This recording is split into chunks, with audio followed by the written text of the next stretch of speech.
Okay, so we are here with Kristen, one of my favorite flight attendants, and I actually know her mom before I knew her. Her mom's been in travel forever, and so have I. And it's just I've always had a lot of time for this family. Pretty crazy. They know, knew my parents, and we Yep. kind of go way back. It's funny. She and I, not totally personally, but like me with her mom, 100%. And I think we all travel all the time, and lots of times we're like, we see flight attendants constantly. Like we're in, constant communication. We're always on planes. What is their life like? What do they go through? Are these stories that people talk about, are they really true? Like what do flight attendants have to deal with? What do they love about their job? What challenges do they have? And I had a ton of questions that came in from a lot of people that couldn't be here. So it's going to be fun. I'm going to ask them my questions. And then as we go through, as I mentioned, as you have questions, put them in the chat and we will answer them. So I'm gonna leave her last name. I'm gonna leave her airline blank for various reasons. But I'm so happy that you were able to do this. Thank you for joining me. I'm really Oh, happy that. thank you for inviting me. Thank you. Absolutely. Okay, so my first question is you were talking about this a little offline, but tell people how you got into this. Like, how did it happen? Was it planned? Was it just a spur of the moment thing? Like, what was your journey like? It wasn't planned. I think I was destined for it. As you said before, we've always traveled. My mom has always been in the business. Um, obviously, we traveled all the time, back and forth. I was that little girl that knew the safety demo as much as the flight attendant did. I knew the announcements. I just never really thought it was going to come to be. I was in college, the whole nursing school path. And I remember we were on our way home. It was 2006. We were on our way home from the Dominican Republic. And I was like, I don't know. Is this really what I want to do? Don't I want to see the world? Do I want to be strapped down to one building for the rest of my life? And my mom's like, all right, you should ask the flight attendant how to become a flight attendant. So she came around with the drinks. And I'm like, I have this really silly question. How did you become a flight attendant? And she was older and she said, well, honey, in my day, we used to go in and we fill out a paper application and they would bring us to a cattle call. And I'm like, okay. So I went home and I looked online. I applied for one airline and I was like, they're never going to hire me. I'm in nursing school. I have no airline experience. And a few weeks later, and it was funny because that was before everybody had their own email. And I shared an email with my mom. And she was like, so I got this last final notice from this airline that I guess you applied to. So I was like, oh, yeah, I have to tell you something. I applied to be a flight attendant. So I went through the whole interview process. It was all day long. It was three processes. And the whole time, I'm like, they're not going to hire me. Why are they going to hire me? And then they hired me, and I had to go home and be like, so I'm quitting school. They were sending me to training for 6 weeks. My parents were devastated, but 20 years later, they travel the world. They've gotten over it. And here I am. I would say your mom has definitely gotten over it. She's definitely over it. She Yes. travels more than me. She's amazing. She's amazing. So what is a typical day like for like when you have a flight? When do you get there? Where do you park? Like where, walk us through because a lot of people are like, oh, what do they do? Do they just magically appear? Like, do you Right. go Like I just show or up, you like like yes, like or do you have a prep? Like, I mean, what happened? Like you wake up, you get to the like what do you do from there? so. Little side note, obviously I have a 5-year-old, so I do domestic trips only. So I do early what they call mommy turns. So I leave my house at about, like, for example, tomorrow I have a trip, it checks in at 5 a.m. So I leave my house about 3 o'clock, 3 a.m., drive to the airport. We do have an employee parking lot, it is off site. We get on a bus and it's all his flight attendants. Hey, where are you going? What's going on? How is the kids? And then we have to be at the plane 1 hour prior. And then from there, we do like our safety checks, make sure we have everything. And then that's when we finally see the people. That's when they come to the plane. Okay, so it's not that much prep. You're kind of getting on a little bit before us and making sure everything is Right. sorted. It's the whole like getting up early and getting there. The most stressful part of the morning is getting to the parking lot and running for the bus. That's the most stressful part. I think, yeah, for any career, I think it's going to be late. Now, I know you do domestic, but you did do international. So, Yes. what was I had a lot of questions. What was your favorite route to fly and why? So, you can So tell us. I get this question a lot, and I don't have a favorite. Like every place has a special thing to it. Like my very first international trip, I was assigned off airport alert, which means they made you go sit in the airport for 4 hours. If a phone rang and your number was called, you were going. And I was flying to Lisbon, Portugal. And I was like, I'm so excited. I'm going to Portugal. Well, I broke my ankle getting off the bus. So Wow. that's like my memory from Portugal. Like I love Portugal and I still managed to get around in crutches, a poor flight attendant pushing me in a wheelchair down the like tile sidewalks. I love Germany because I love all the history in Germany. I love the food. Paris, of course, no matter how many times you go to Paris, when you look at that Eiffel Tower, it takes your breath away. Where else? Every place has something amazing to it. Like how many people could say they spent Christmas Eve in Israel in the Dead Sea? Not many, and it's a beautiful career, and you have so many things that can happen to you on it, like unexpectedly, I guess, like week to week, especially before you have a child. I think when your schedule is a little bit more flexible, you're Right. probably like, you never know what the adventure can come, this week. And then, so what you mentioned all these cities, and it sounds beautiful. So how long do you usually stay, or how long does a flight attendant stay where they are? I mean, are they like hanging out? Are they coming back on another flight? Like, what did you do? Let's put it that way. Like So how when I was international, so that was from '06 to right before my son was born, so 2018. And you would get on the plane, you'd get there. You had about 26 hours on the ground, sometimes longer. And um, you would, if somebody was new, I always felt like we were all new. We all wanted to see something. So I'd be like, all right, well, we always meet for dinner, drinks, or just hang out and walk the city. If it was longer, there was times where I would bring my now husband over with me. Like we would have 48 hours. So you had a whole extra day. So I would bring him over. He's come to Belfast, Ireland with me. We drove up the coast. We saw Giant's Causeway, the Carrick-a-Reed rope bridge. So it just depends on the actual trip and how it's built, because everything is built along like a schedule. So there's a big building, corporate building, and there's a department, and they build what we call the line. So whatever your line is. But now, with my mommy turns, it's a quick turn and burn. We get there, hurry up, clean the plane, get them back on, and off we go. That's actually a question that I'm going to skip ahead to my a question that I got, and I had this too. Who cleans the plane? I know we saw crew come on and they go, they have their vacuums and this and that, but like, are you cleaning anything? Like, I mean, how does that work? So I do not clean the plane, but there are times where I'm like, we have to get home. I have to be at pickup. I have Cub Scout meeting tonight. I have swim, anything. So I would like, come on, I'll help you. Let's go. No big deal. But a lot of stations, it's the gate agent. And I almost feel bad for them. I'm like, really? Like, you have to clean the plane too?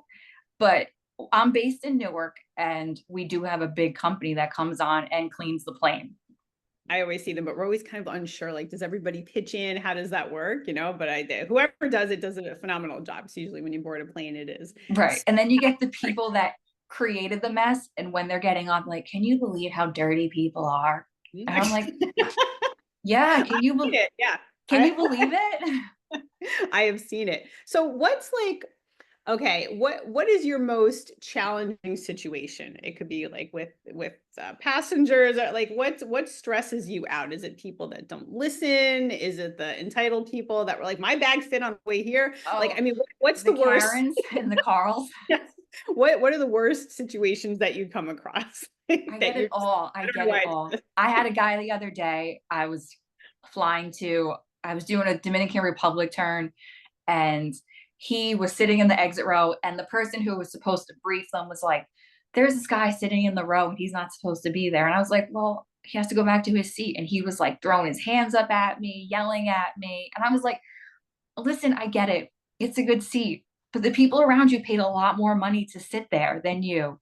Or we get a lot. Like, I ordered my special meal. Where's my special meal? Like, I'm really sorry. You do your best. Like, I get it.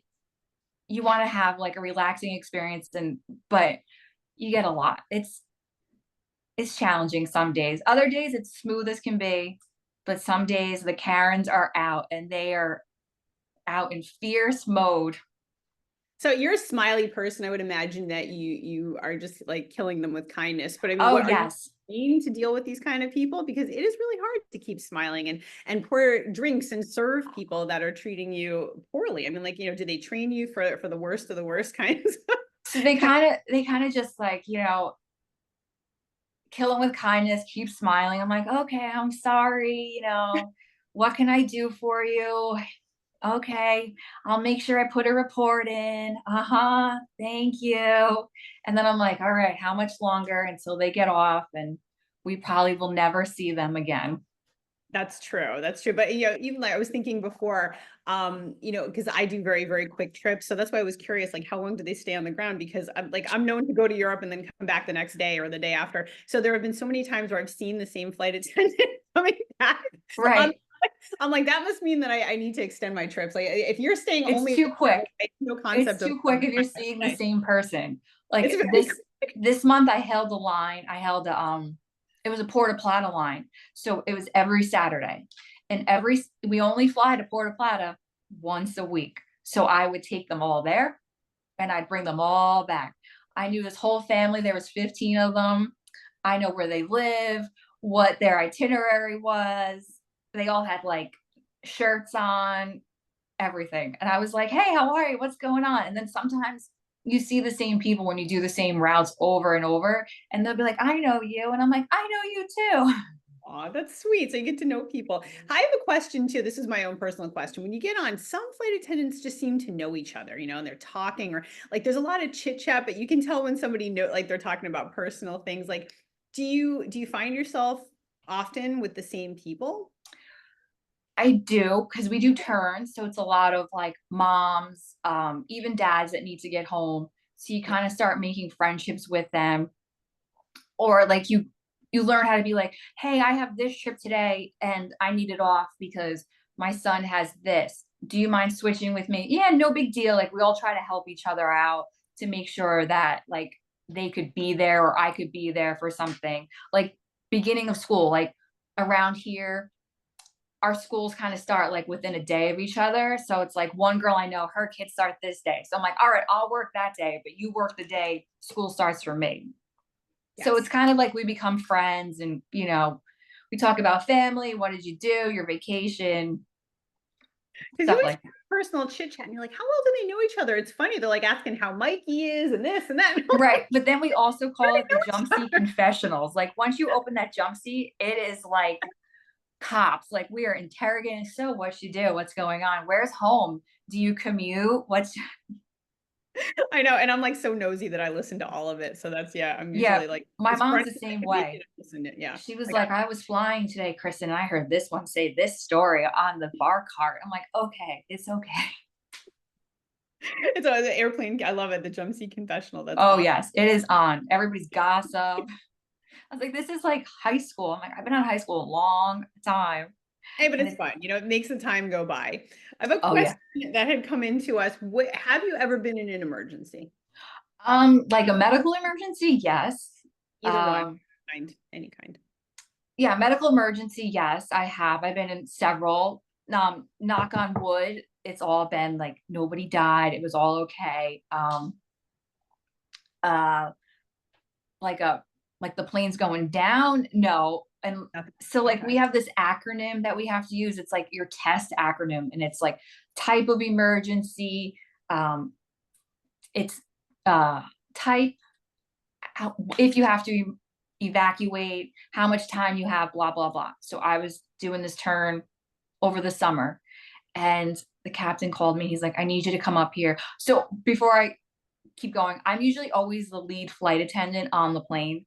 So he Okay. calls me and he's like, I need you to come up here right now. I have test information for you. I'm like, oh, what? So I Oh, am that's like, code. Okay. All right. yeah. So I'm like, Oh, okay, okay. So I get like my pen, like a piece of paper, and I pull out the bar cart. And I'm like, I need you to block. I have to go up there right away. So I go up there, and I'm like, oh my God, the engine's probably falling off. We're running out of fuel. Like they put all this in like training, like when we go every year, these like scenarios. And I was like, I never thought it was gonna happen to me. And the captain's like, so we have a little situation. The air traffic control radar in New York is out. So we're going to circle and we don't have enough gas. So we're going to divert to Chicago. And I was like, um, okay, so I could stop having a heart attack and we're going to land safely. I was like, that's not exactly a test. That's not an emergency. It's just, we need to go get some more fuel. That's not horrible. I was like, I'm just about going to die when we get there. I might need medical personnel. Well, at least thank goodness it wasn't anything more than that. Right. Yeah, at least they prepped you, heaven forbid, right? Right. I was like, You can what? handle it. No, you can handle it. So you said a lead flight attendant. That was one of our questions later on. How do you get to be a lead? Is it just seniority? And what does that mean? Are you the one that picks up the phone and makes the announcements? Like That's what is all that like? What are the crazy me and her Jersey accent. Yep, that's me. So internationally, they're called pursers. So that is an extra training. So I was one of them back many years ago, and you do the whole training that way because it's like different, obviously, from traveling. International service is a lot different than domestic, and there's a whole lot more steps. So that is they're like in a base on their own. They can only fly that position. Okay. For domestic, it's kind of like luck of the draw. So I bid the schedule and I bid to be the lead only because I know I could have a better schedule because not many people want to take on that responsibility of all like every issue, anything, it all gets like filtered down to you. But I don't mind it because always fly with awesome people. So it's really not an extra step. Not next pressure. Okay. So then that means like that, yeah, you're ahead of the responsibility. And so when you said like, do you get priority for your scheduling, like when you volunteer to do that? So I wish I had it. I don't have it. I would show like pulled up the screen. So we have a bid packet and it's all the lines for the whole month. So obviously if you're flying a 737, there's 4 flight attendants that need to work that trip. And everything is by seniority. So I like dream bid. So like of course I put in all like these awesome turns and one day I'll hold them. And then it just goes down. So everybody bid. So you could position bid. So I will bid lead and then I'll bid first class galley and then I'll bid any position on the plane. So my seniority, I could hold lead flight attendant. Okay. And then do you always like pick the same routes? Like, do you care? I mean, do you? I don't really care. Right now it's a little harder because my son gets out of school at 3 p.m. So like I have to be there at pickup. But my whole family is actually very good. So like if I get stuck or if I pick up a longer trip, they could get him. So it just depends. And like weekends, I'll fly anything. I try to pick up longer to be home one more day during the week. So like I am at drop off and pick up. So that's what's good about like this job, like the flexibility, the whole like, all right, you need this day off. All right, just don't bid a trip that day or don't. The whole 9 to 5 thing was not my It doesn't work. Actually, I saw a question in the chat about that, talking about flexibility. So do you have like your schedule is flexible, she had asked. And then do you have to work a certain amount of hours or can you add more? Or is there a minimum that you have to do every month to There make is no minimum. It just depends. So like your vacation is accrued by how many hours you work. So if you work 40 hours or more every month, then you accrue your full vacation for that month. If you are a language speaker, if you're in the language speaker base, you have to fly a minimum of 60 hours in that position. And then you can pick up anything else you want. But if you're just a plain old flight attendant, you're not the lead, you're not a purser, or you're not in the speaker base, you can fly as much as less as you want. You do have to have a minimum. The FAA does require 8 days off minimum a month. Okay, all right. So you work your schedule, or I get, or they help you work that around it so that you're Right. The computer won't let you pick up a trip if you don't have, so we can't fly 7 days, more than 7 days in a row without a day off. And we have to have so much downtime between trips.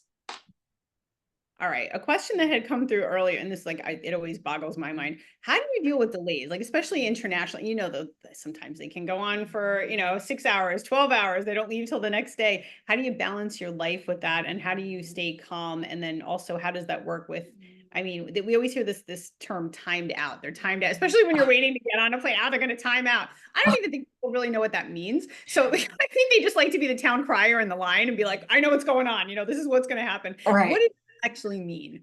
When we time out, what does that mean? What is that? Yeah, we'll start with that. What is Okay. time out? Like people throw that So around in a delay all the time and they get angry. And I'm like, I don't think you know what you're talking about. so a timeout means that we've already extended our duty period for the day. So if there's a delay, and so our duty day is 16 hours. So if you're check-in as at 5 in the morning, so your duty period is 16. So you've already checked in. You're Yeah. already basically on the job. So you have 16 hours. So they kind of start calculating that. So then let's say, okay, there was a little delay in Newark. There's a few hours, 3 hours. So then we fly there and then we get there and there's a ground stop and we can't leave or we can't take off. So now there's another delay. So now the clock is ticking. So we have so many hours before. Hold on, let me see if I could pull up one of my my trips on my schedule and I could explain it better because it's like what our actual timeout period is by versus what time the door has to be closed. And Yeah, that because I those think are none of us get that, and especially when we're in a delay, we don't know any of that. And it's most of right. Sometimes I don't even get it. And I'm like, the time when you're in I it. usually have to find somebody new and I'm like, so what's our timeout time? Or what what time do we have to have the door closed? Well, let me find my schedule. Sure. No, I think that would be helpful because I think a lot of us just don't know. And, I think, most of the airlines are pretty good with trying to explain Mhm. things. Okay, But so tomorrow my trip checks in at 5:15 and it says I have to have the door closed in Newark by 5:10 PM. p.m. Okay, so when you come back. Okay. And then if it's after that, then we time out. So you could waive your legalities, but I'm not gonna lie, unless it's in my favor, I'm not waiving those I'm like, I want my hotel room. I mama's night off. Like, I was gonna say, so what happens? They take you off and they put you up and you have to stay. so it's a whole we have to have now scheduling has to get involved. They change your what is called a pairing. They have to find you a hotel room. And then they decide either you're either going to go to a hotel room or you're going to go to what is called deadheading home, which means they are going to get you on another flight and you're not going to work it. You're just going to be a passenger. Okay. So it depends on what they want to do. Okay. And then emotionally, how do you deal with it when you just cannot get home for your son? I mean, you're lucky you have support, but I mean, how do you all deal when, when you're just like waiting and waiting outside and just the weather won't clear and you're getting these nonsense, announcements? I mean, how do you deal with Right. that? How do you keep passengers calm when they're frustrated? So usually, like, I get it. Nobody wants to deplane. Nobody wants to take their stuff off. And then they usually yell, "This is the worst airline ever. I'm never flying here again." And I'm like, "I'm really sorry. Well, who's going to give me my money back?" And I'm like, customer service outside. Um, so you try to stay calm. And as soon as you get off, and then that's usually when I'm in the bathroom, like crying, like, I'm supposed to go home. I've gotten a lot better where my mom's like, I know, Kristen, he's okay. Stop it. Like one time I remember I had just gone back to work from being on maternity leave. I have this little like 9-month-old son at home and we land in Orlando and there's bad storms and they're like, you're canceled. I called my husband bawling my eyes out, like snot bubbles, like, and he's like, he's okay. He's fine. I'm like, I know, but I'm not. And he's like, if you don't stop, I'm going to call your mom. So I'm like, don't call my mom. So I call my mom. She's like, why are you crying? You're okay. You're gonna come home tomorrow. It's okay. So I've gotten a lot better. I still have mom guilt. He totally guilted me the other morning. I was like, all right, I love you. Have a great day. You're gonna go. He was going to Costco with my dad, and he loves the $1.50 hot dog. So I was like, Okay. right. I'm like, have a great day at school. I love you. You know, you're gonna go to Costco later. He's like, no, mommy, don't go to work today. And I'm like, pull the mom guilt knife right out of my heart. But I of think course, all I the got home. anybody in this business, we're all the same, you know. I mean, I think we are lucky that a lot of us have flexibility, and that's the trade-off. And the kids know that we're home for Right, pickup, you know, that we're home for the games and all of that stuff. But there are times where it's right, just odd and awkward. You have to leave the house at 3 or 4 in the morning, and it just is what it is. And grandma has to come over, take over. right, right. He calls mine, mom. Is my mom coming over? Call my mom. Exactly. But they go with the flow. And I think we were talking about this too. What have you said has been the greatest joy? I mean, with your kid being able to have these benefits and kind of, you know, work with your family to be able to showcase all of this and bring them along with you. I mean, So what's the I love it. I absolutely love it. So when I found out I was pregnant, I was afraid to tell my parents. It wasn't like I was like teen mom. No, I was in my 30s and I was like, I have to tell you something. I'm pregnant. I don't know what I'm going to do. And my parents, my dad actually was like, you are not quitting that job. Like, we will figure it out. So, as soon as his birth certificate, I always joke about this. As soon as his birth certificate was available in town, I bought like 20 copies. And from there, we went right to the post office and he got a passport. And then I was like, he is going to see the world. I don't care what it takes. He is going to be well traveled, well behaved. And my dream was when he was going to dress like a little like British boy, like the royal family with like the shorts and the button down. And of course, COVID hit, and then that like slowed us down. But now we are back on track. Like I was saying, like what 5-year-old little boy can tell his or say that I've been to Europe 3 times in less than 2 years just to like go to London to go on the Paddington Bear High Tea bus or all this stuff or oh it's a teachers convention. I'm going to go to Bermuda for a few days. Like I think it's great. You know, I want him to be well traveled everywhere. just wonderful benefits? And then we have some funny questions too that came in. All right. So number one, where do you or who supplies the nuts that you get on your airline's first class? And I'm not going to say who wants to know. It might be me, might It might not. be you. You want to know where those warmed ramekin nuts come Yes, I from? do. Yes. Oh, I Uh, just feel myself. Where do you get them? And I'm going to be honest, I have no idea. It comes in a tin, like a takeout food tin. okay, I fair. turn the oven on 5 minutes and they're warm and we have these hot warm nuts. Love it. It's the best ever, the best ever. Okay, and when somebody tells you it's cold or they tell you it's too hot, do you really turn the temperature down or up, or do you just tell people you do? Or can you close the window? Like I feel a draft. Is the window open? What window? Honey, please. I hope the window's not open. I think we're in worse trouble than you being cold Right. if The last thing you need is a blanket, okay? You need to strap in. So I do. I'm not gonna lie. I am chronically cold. I'm always cold. I travel with a hot water bottle. If you're ever on my flights and you see me, I will have my purple hot water bottle on my lap. So I try to keep it like I've noticed on certain planes on the transition from first class to a coach, it's freezing. It's always cold right there. So interesting. like you try to keep a happy medium because if it's too bumpy, then that's when everybody gets sick because it's too warm. So you try to keep it cooler. But I try to tell them like, oh, can you warm up or can you cool off this section of the plane? But it's there's really no happy medium. Fair enough. No, I get it. It's hard to please everybody and everybody's different. So, can another question too that we got, can you like legally, because this is maybe an urban legend, help someone lift their bag? Or So is it on that their own? Is it a that legal is an thing? that is a very old urban legend. Yes. It's- So I'm sure everybody's heard this that a flight attendant is not on the clock until they close the door and the pilots release the brakes. So there's this like gray area where if we were to get hurt, we're not covered under the OJI, like workers' comp, because we're not on the clock. So they don't really have to say, oh, you got hurt on the job because you're not on the clock. So I have many screenshots in my phone of things from supervisors where it's like, okay, we can assist you, but I can't physically lift it. So sometimes we're like, okay, well, can you lift it to like here? And then we'll help you the rest of the way. So, or I'm not gonna lie, I do a lot of Floridas. There's a lot of elderly people that come on with, I always say, I'm like, what is in your bag? Like, oh, books. Why are you traveling with a suitcase full of books?